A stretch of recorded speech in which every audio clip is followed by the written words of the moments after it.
Bonjour tout le monde, aujourd'hui on va parler de la côte ouest de l'Amérique du Nord. Ici, je ne parlerai que des États-Unis contigus et du sud du Canada. En effet, tout ce littoral partage une aire culturelle commune et ça valait le coup d'en faire une vidéo à part. Elle concerne donc 3 États des États-Unis, Californie, Oregon et Washington, et une province canadienne, la Colombie-Britannique. Afin de rester dans une logique géographique, on peut même ajouter le Nevada, État non littoral mais emboîté dans la Californie et très tourné vers cet État.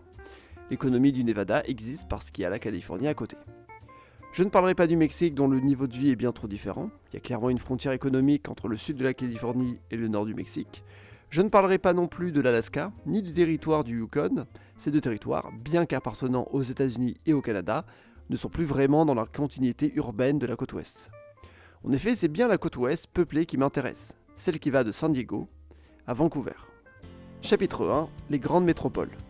Le long de cet axe régional, on trouve plusieurs grandes villes millionnaires. Faisons une petite énumération avec leur population dans l'agglomération. San Diego, première ville millionnaire en partant du sud, à la frontière avec le Mexique, 3 millions d'habitants du côté états-unien. Mais l'agglomération s'étend au-delà de la frontière avec Tijuana au Mexique, c'est presque 5 millions d'habitants en tout. Ensuite nous avons Los Angeles, l'agglomération compte presque 19 millions d'habitants. San Diego et Los Angeles, avec d'autres petites villes, forment ce qu'on appelle la Californie du Sud, une mégalopole très urbanisée qui compte 24 millions d'habitants. On va un petit peu plus au nord et on arrive à San Francisco. Sa banlieue s'étend tout le long de la baie de San Francisco, formant une agglomération de près de 8 millions d'habitants. Mais il ne faut pas oublier deux petites agglomérations dans l'intérieur de la Californie, Fresno et Sacramento, ayant respectivement 1 million et 2 millions d'habitants dans les agglos. Toutes ces villes font partie de la région culturelle de la Californie du Nord. Elles comptent 16 millions d'habitants. En tout, la Californie compte 40 millions d'habitants. On continue vers le nord et on a Portland dans l'Oregon, qui n'est pas sur la mer. Son agglomération compte 2,5 millions d'habitants. Une partie de ses banlieues dans l'état de Washington. On continue vers le nord et on trouve Seattle, sur la mer, 4 millions d'habitants. Et enfin on passe la frontière pour arriver à Vancouver, 2,5 millions d'habitants. L'Oregon compte 4 millions d'habitants, le Washington 8 millions et la Colombie-Britannique 5,5 millions. Soit presque 18 millions d'habitants pour cette grande région du nord de la côte ouest. On a donc presque 60 millions d'habitants vivant dans ce grand espace. C'est l'équivalent de la population de l'Italie. Mais l'Italie a une superficie de 300 000 km². Sauf que ce grand espace fait une superficie de 850 000 km² aux États-Unis. La Colombie-Britannique, elle, compte 944 000 km², soit plus que les 3 États. Mais seul le sud est habité. Si je prends la partie sud sans les 7 régions les plus au nord, on n'a plus que 375 000 km², soit un peu plus que l'Italie. On a donc une grande région littorale de 1,2 million de km² pour 60 millions d'habitants, soit moins de 50 habitants au km². Mais toutes ces grandes villes sont assez variées. Elles partagent toutes le point commun d'être des agglomérations très étendues à l'américaine. Les gens vivent dans des petits pavillons de banlieue, etc. San Diego et Los Angeles sont les deux villes du sud. Elles ont un quartier d'affaires dans le centre-ville avec quelques gratte-ciel, puis le reste c'est juste de l'étalement urbain. San Francisco, au contraire, a une bien plus grande densité. La commune-centre a une densité de 7000 habitants au km², ce qui est énorme. Ça en fait la deuxième ville-centre des États-Unis avec la plus forte densité. New York étant la première, bien évidemment. Vancouver, dans sa commune-centre, a une densité de 5700 habitants au km². C'est le record canadien. À Vancouver, on n'hésite pas à créer de grandes tours d'habitation, c'est ce qui fait son originalité. Portland et Seattle sont elles aussi des villes plutôt denses dans le centre-ville. Quant à Sacramento et surtout Fresno, on peut dire que leur centre-ville est presque inexistant. Chapitre 2, les migrations. Toute cette région est la zone colonisée la plus tardivement au sein de l'Amérique du Nord. Les villes ont été fondées au XIXe siècle pour les plus anciennes, et elles ont connu une croissance au XXe siècle grâce à leur bon climat. Regardons la population de ces villes en 1880. C'était il y a bien longtemps. En 1880, San Francisco comptait déjà 200 000 habitants. C'est pour cela que la ville est si dense. Elle s'est peuplée déjà à une époque où la voiture n'existait pas. La même année, Los Angeles ne comptait que 11 000 habitants, avec la grandeur de son territoire, c'était juste une zone rurale. Portland comptait déjà 17 000 habitants, et Seattle n'était qu'un petit village. Quant à Vancouver, elle n'existait pas encore, du moins en tant que municipalité, même si la zone avait commencé à être peuplée par des colons. Cette région a connu une explosion démographique. Par exemple, la Californie compte 10 millions d'habitants en 1950, 20 ans plus tard, la population est le double. 20 ans encore après, on est à 30 millions, il y a eu un grand flux de population dans cet état. C'est en comparant à d'autres états qu'on peut se rendre compte de l'évolution. En 1960, la Californie est le deuxième état le plus peuplé. En 1980, il devient le premier dépassant l'état de New York. L'État du Washington est passé de 23e position en 1960 à 13e position en 2020. C'est plutôt pas mal. Mais en réalité, de nos jours, les États de la côte ouest ne sont plus les plus populaires pour la croissance démographique. Le Texas et la Floride, ou même l'Arizona, sont les nouveaux États qui attirent des populations désirant aller vivre au soleil. Ils attirent même des gens de Californie. Au Canada, la Colombie-Britannique et l'Alberta sont les deux provinces qui ont connu la plus forte croissance depuis la Seconde Guerre mondiale. Mais aujourd'hui, c'est surtout l'Alberta qui a une grosse croissance. Dans les années 30, la Colombie-Britannique a réussi à attirer des populations des Grandes Plaines pendant la crise économique. En bref, ces régions ont connu une forte croissance grâce à leur climat. Mais aujourd'hui, d'autres régions s'en sortent mieux. La Californie a même tendance à bien ralentir sa croissance depuis les années 2000. Il faut dire aussi que l'État connaît une grave pénurie de logements. Ces dernières années, il y a eu aussi une migration extérieure. Beaucoup d'Asiatiques à Vancouver, les Chinois représentent 20% de la population de l'agglomération, les Indiens 10% et les Philippins 5%. Beaucoup de Mexicains en Californie, les Hispaniques représentent 40% de la population de l'État. À San Francisco, il y a une communauté chinoise historique. On estime que 20% des habitants de la ville-centre sont d'origine chinoise et 5% d'origine philippine. Chapitre 3. Économie. La Californie, État le plus peuplé des États-Unis, a un PIB de 4 000 milliards de dollars. C'est l'équivalent du Japon, 5e puissance économique du monde. La Californie, en étant indépendante, serait théoriquement le 6e pays le plus riche du monde.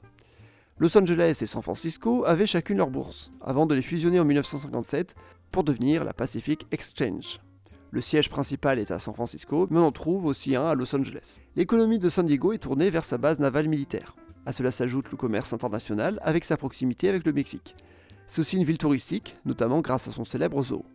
Los Angeles dispose du plus grand port de conteneurs de l'Amérique Pacifique, qui est aussi le 16e mondial en 2024. Et juste à côté, le port de Long Beach est le 19e mondial. Ils sont l'un à côté de l'autre. Ensemble, on peut dire qu'ils forment le 9e port mondial. Le port de Vancouver est le 3e de la région, loin derrière, mais c'est le plus grand du Canada.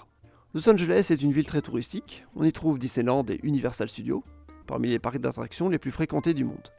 C'est aussi la capitale du divertissement audiovisuel. Les 5 plus grosses entreprises du cinéma du monde sont basées à Los Angeles ou sa banlieue. Sony Pictures, Disney, Universal, Paramount et Warner Bros. Les 4 plus grandes chaînes de télévision états-uniennes, toutes basées à New York, ont un siège secondaire à Los Angeles.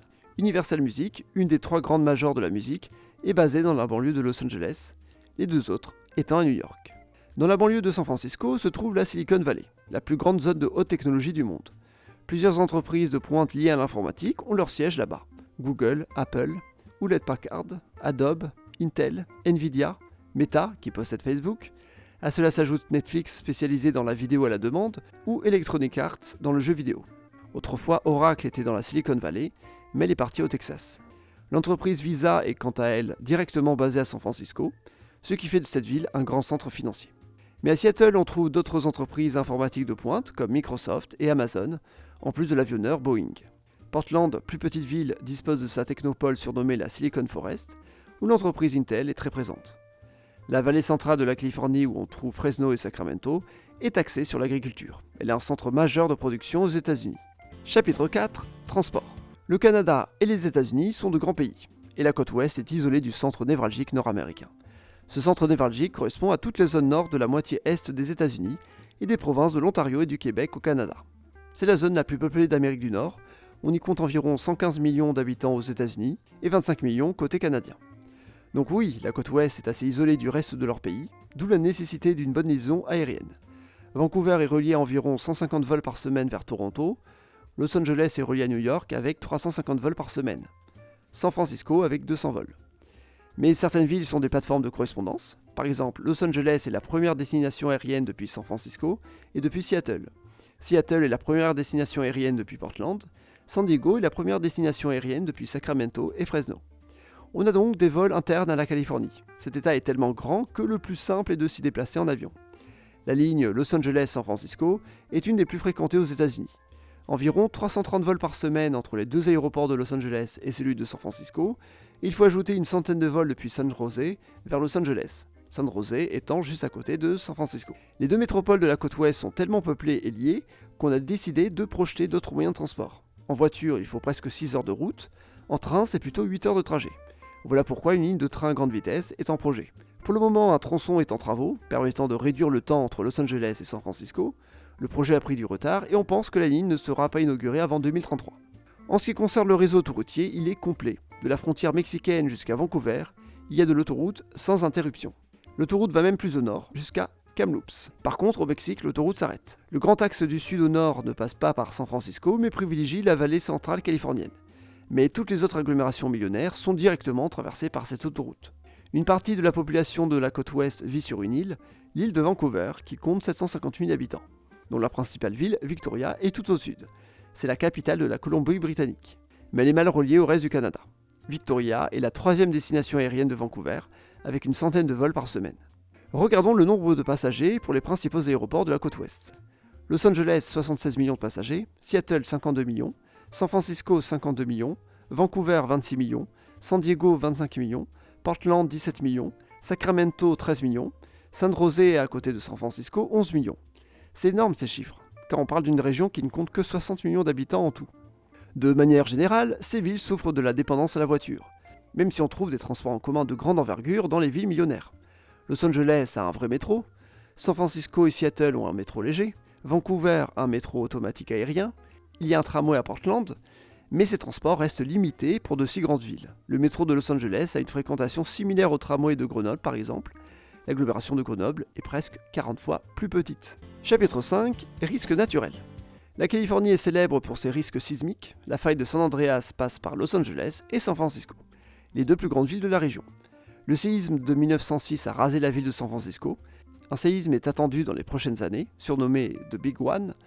Vu que la sismologie ne peut pas prévoir quand auront lieu les tremblements de terre, on n'a aucune idée de quand pourrait se produire ce Big One. On ne sait pas si un gros tremblement de terre pourrait vraiment avoir lieu. Il se peut que celui de 1906 était exceptionnel. Même la zone de Cascadia, soit le nord-ouest des États-Unis et Vancouver, sont à risque sismique. Il existe aussi un risque volcanique. L'éruption du mont St. Helens avait causé la mort d'une cinquantaine de personnes en 1980. Actuellement, les risques naturels les plus visibles sont dus à la sécheresse. Elle produit notamment des incendies. Les incendies de 2025 à Los Angeles ont été particulièrement marquants. La ville est conçue pour son étalement urbain, très végétalisé, pour développer un incendie. Ces derniers ont même eu lieu en hiver. Los Angeles est une ville très dépendante de l'eau provenant d'ailleurs. L'eau vient du lac Owens et du fleuve Colorado, notamment. Ces coins d'eau sont en stress hydrique. Chapitre 6. Politique. La côte ouest des États-Unis a une mentalité spécifique qui la différencie du reste du pays. La Californie est un État plutôt progressiste, et c'est encore plus accentué dans les États de l'Oregon et Washington. Dans l'Oregon, Portland et sa périphérie votent toujours Parti démocrate, mais les campagnes votent Parti républicain. Même s'il a souvent été républicain par le passé, il vote démocrate depuis 1988. L'État de Washington vote toujours démocrate depuis 1988 aussi, et la Californie depuis 1992. La Colombie-Britannique est elle aussi plutôt ancrée à gauche au sein du Canada, mais même si tous ces États sont plus progressistes, la mentalité reste libérale. Ils sont donc à gauche sur les sujets de société, mais surtout pas sur l'économie. Ce sont des territoires à forte inégalité sociale. La Californie est un des plus inégalitaires du pays. De manière générale, on considère que de Portland à Vancouver, on est dans une région culturelle appelée Cascadia. Ces trois métropoles partagent de nombreux points communs liés à leur climat, leur culture politique et leur isolement. En bref, c'est tout ce que j'avais à dire sur la côte ouest, une région bien particulière, à la fois isolée et à la fois dynamique.